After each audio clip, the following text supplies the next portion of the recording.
Yaya, bakit nandiyan pa yung mga gamit niyo?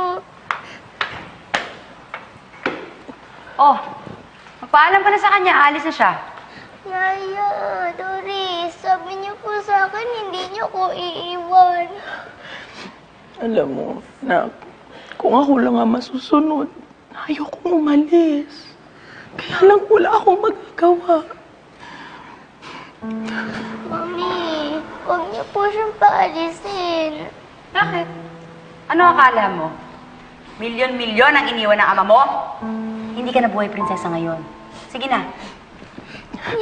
Karina, makinig ka sa akin, ha? Mag-aral kang mabuti. Ha? Huwag kang magpupuyat. Ha? Gawin mo lahat ng mga assignments mo, ha? Tapos, magpakabait ka. Promise mo yan sa akin? Ha? Promise? Yaya, I don't want you to go. Wala na nga daw po si Daddy. Iwan na natin kayo. Sige, okay na yan. Tama na yan. Tama na yan drama nyo. Naiirita na ako. Sige na, okay na yan. Okay na yan. Sige na. Hindi kita makakalimutan. Ayan!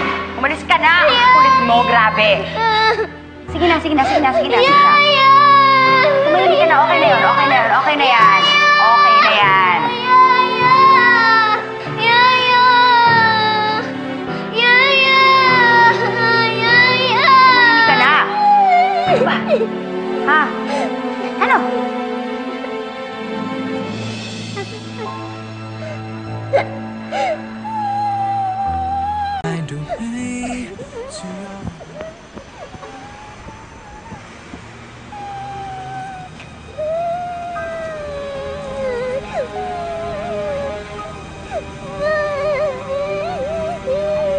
Bakit niyo po ngayon lahat iniwan ako?